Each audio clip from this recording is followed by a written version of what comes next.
Nous allons comparer le plus l'infini de x puissance alpha au plus l'infini de ln de x puissance bêta, quand x tend vers plus l'infini.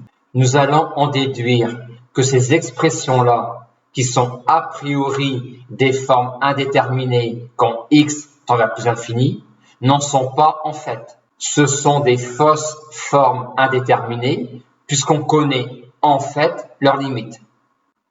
Comparons maintenant le plus l'infini de ln de x quand x tend vers plus l'infini par rapport au plus l'infini de x quand x tend vers plus l'infini. X tient sa revanche.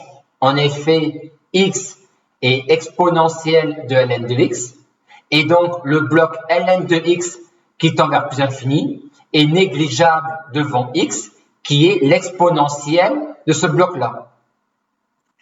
Aussi, ln de x sur x tend vers 0 quand x tend vers plus l'infini. Ce qui revient aussi à dire que x sur ln de x tend vers plus l'infini quand x tend vers plus l'infini. Ln de x est face à x, ce que x est face à exponentielle x.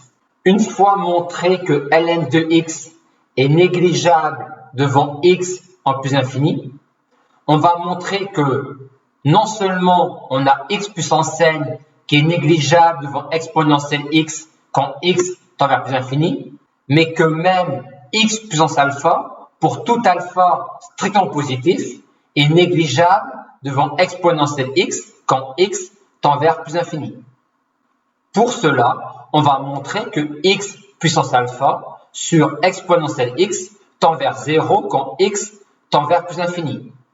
On rappelle que l'élévation d'un réel x strictement positif à une puissance réelle alpha a été définie comme l'exponentielle de alpha ln de x.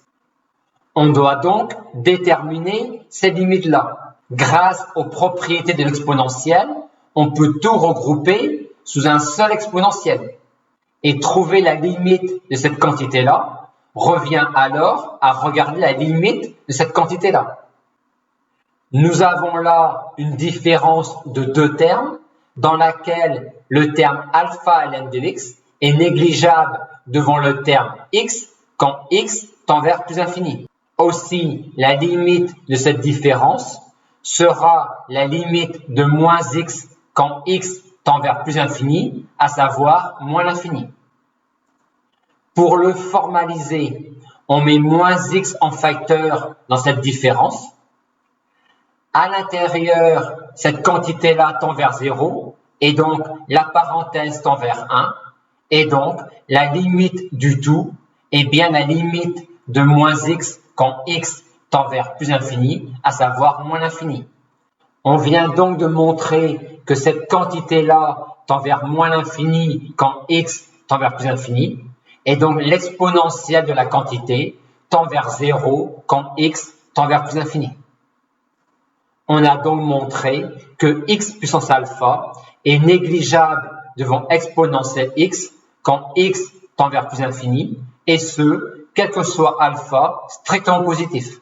Et donc, on n'a pas seulement x puissance n négligeable devant exponentielle x quand x tend vers plus infini, on a même x puissance alpha négligeable devant exponentielle x quand x tend vers plus infini, quel que soit alpha strictement positif. Ceci étant montré, on va maintenant montrer mieux que ln de x négligeable devant x en plus infini. On va même montrer que ln de x à n'importe quelle puissance bêta strictement positif sera négligeable devant x puissance alpha, quel que soit alpha strictement positif.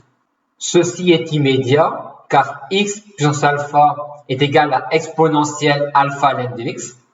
Et comme le bloc alpha ln de x tend vers plus l'infini quand x tend vers plus infini, le bloc alpha ln de x à n'importe quelle puissance bêta strictement positif sera négligeable devant l'exponentielle du bloc qui vaut x puissance alpha.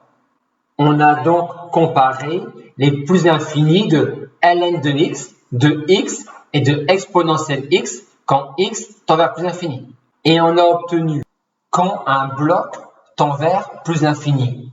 Lui appliquer ln lui donne un sacré coup de mou, car ln du bloc à n'importe quelle puissance réelle bêta sans positif, même grande, est négligeable devant le bloc à n'importe quelle puissance alpha sans positif, même petite. Donc, quand je prends un bloc qui tend vers plus infini, ln du bloc à une puissance bêta strong positive sur le bloc à une puissance alpha strong positive tendra vers 0. Le plus l'infini du ln de bloc à la puissance bêta n'est que quantité négligeable devant le plus infini du même bloc à la puissance alpha. Et donc, n'empêchera pas mon bloc à la puissance alpha de faire tendre le tout vers 0. De même, quand je considère un bloc qui tend vers plus infini, le bloc à une puissance alpha sans positive, divisé par du ln du même bloc à une puissance bêta sans positive, tendra vers plus infini. A contrario, quand un bloc tend vers plus infini, lui appliquer l'exponentielle lui applique un sacré coup de boost.